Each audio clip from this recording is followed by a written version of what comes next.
Hello everyone, welcome back to our channel educational Aksh. कैसे हैं आप सभी? आई होप आप सभी अच्छे होंगे। हमारी हरियाणा जीके की डेली सीरीज चली हुई है और आज का हमारा हरियाणा जीके का फर्स्ट क्वेश्चन है, निम्नलिखित में से कौन सा समाचार पत्र पंडित नेकीराम शर्मा द्वारा प्रकाशित किया गया था? ओके, क्वेश्चन ये है कि पंडित नेकीराम शर्मा ने कौन से समाचार पत्र को प्रकाशित किया था?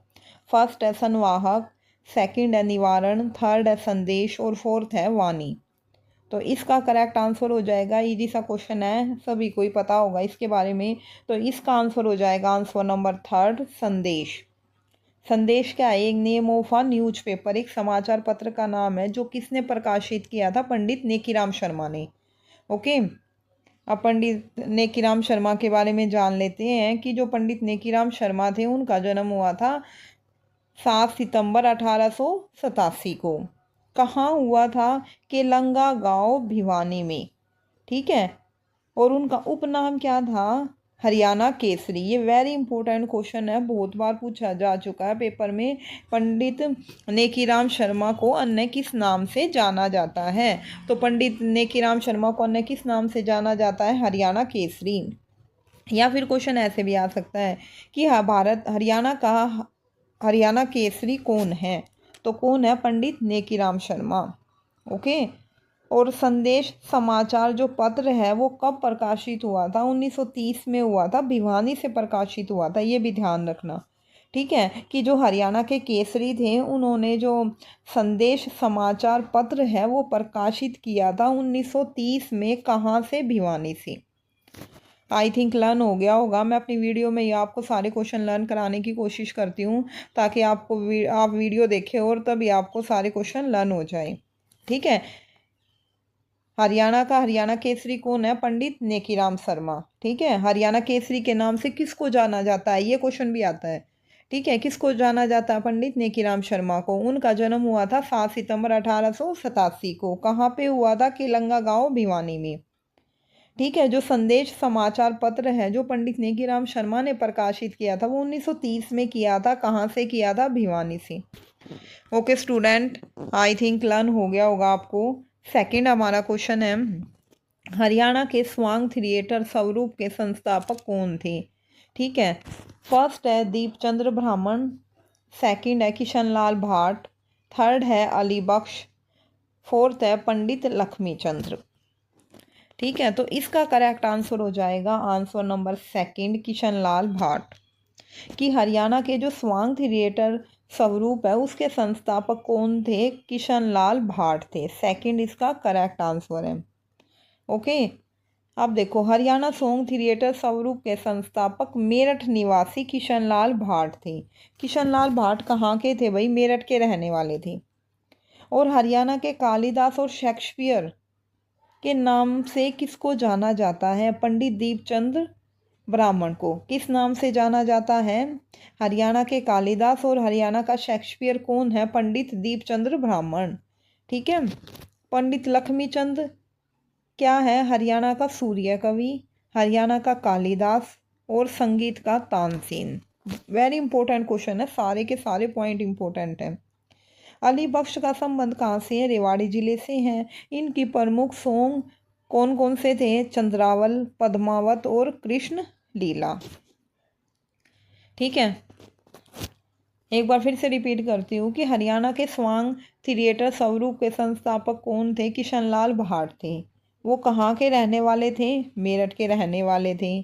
ठीक है, और हरियाणा के कालिदास और शेक्सपियर के नाम से पंडित दीप चंद्र ब्राह्मण को जाना जाता है। पंडित जो लक्ष्मी चंद्र थे वो सूर्य कवि थे हरियाणा के कालिदास भी थे और संगीत के तानसेन भी थे। ठीक है, तीनों नाम से उनको जाना जाता है। और जो अली बख्श है वो रेवाड़ी जिले से हैं।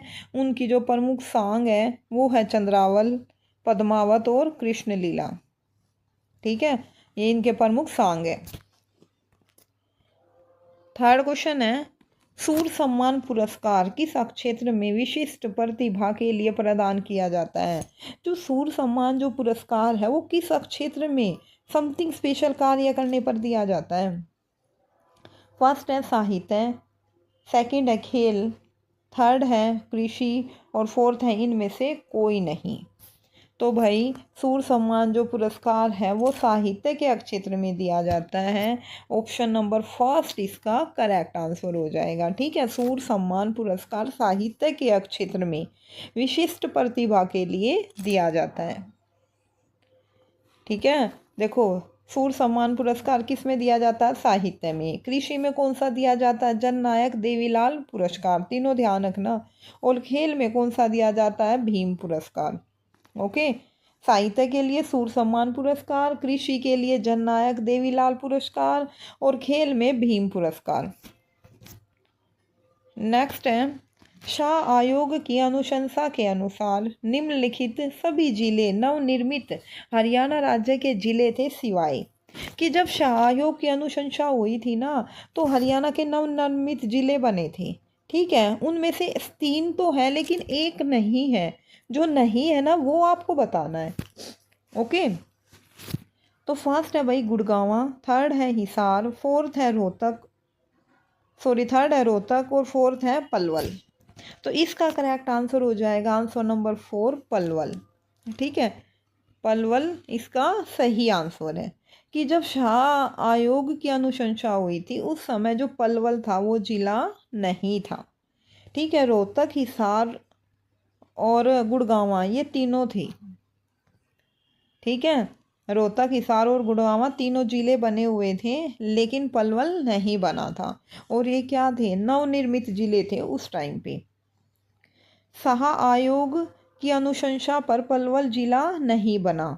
पलवल जिले का गठन हुआ था 15 अगस्त 1908 को। और रोहतक, गुड़गांवा और हिसार हरियाणा गठन के समय 7 जिलों में शामिल थे। हरियाणा का गठन हुआ था शाह आयोग की अनुशंसा पर। ओके, आई थिंक लर्न हो गया होगा। नेक्स्ट क्वेश्चन है, राष्ट्रीय मानवाधिकार आयोग का अध्यक्ष कौन होना आवश्यक है?